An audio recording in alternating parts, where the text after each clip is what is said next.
Hey y'all, this is Matt Pridgeon. This is my God thought of the day. Last night I was in prayer and the Lord said this funny thing to me. He said, there's only one problem in the world. And I'm thinking, there's lots of problems in the world. But he said, from an eternal perspective, there's only one problem in the world. So just let that sink in for a second. And he showed me this map, kind of like the map that's behind me. And there were people all over this map. And some people were covered in white and some people were covered in red. And he brought me to that scripture in Isaiah chapter 1, where it says, though our sin is like scarlet, he has washed as white as snow. And so the people that were in the white are the ones who have been forgiven. The people that are in red are still walking in their sin. He said the only one problem in the world from an eternal perspective is there's still people on the earth who've not asked me for forgiveness.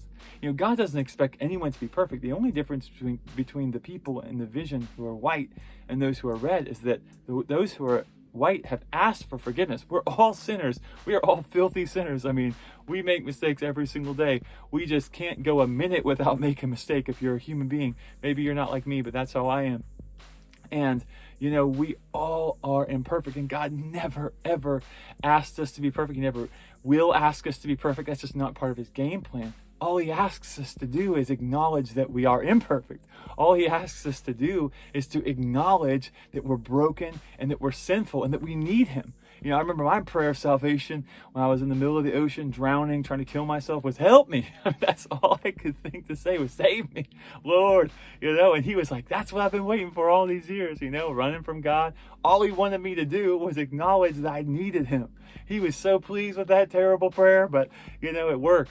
And that's all he wants from us. He doesn't want us to be perfect. He doesn't want us to do rocket science and jump through a bunch of religious loopholes and rituals. He just wants us to turn to him and ask him for forgiveness. Now, there's a big difference if I say, hey, forgive me for going out last night and getting drunk or whatever, and then I do it again tonight. That's not what I'm talking about here. I'm talking about when we truly acknowledge our sin, we turn away from our sin, and we actually try to live according to God's ways, walk in his paths of righteousness for his name's sake. Righteousness and justice, which are the foundation of his throne, become the foundation of our lives, and we begin to live a totally different life than we were before. That's the kind of turn I'm talking about. That's the kind of forgiveness I'm talking about when we truly seek God and his ways and seek him, not what he can offer us, not the prosperity gospel, but just him, seeking his face, seeking relationship with the God who created us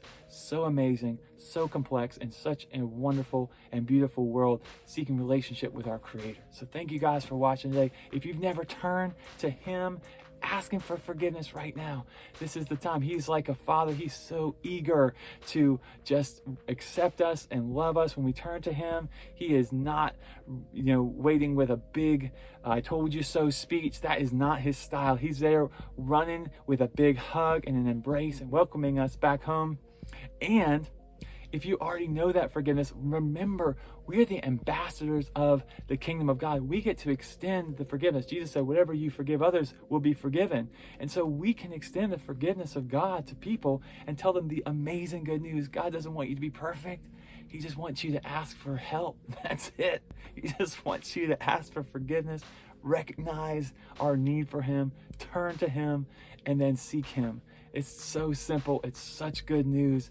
And we get to share that awesome news with the world. So that's my God thought for the day. God bless you guys. Have an awesome day.